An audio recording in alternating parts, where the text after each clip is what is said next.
Na Escola Municipal Paroquial, o aprendizado foi além da sala de aula.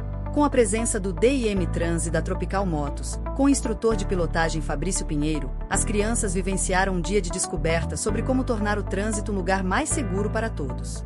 De forma divertida e interativa, elas aprenderam que cada atitude faz diferença, seja ao atravessar a rua, usar o capacete ou respeitar as regras. A Tropical Motos acredita que educação e conscientização andam lado a lado, e que o trânsito do futuro começa com o aprendizado de hoje.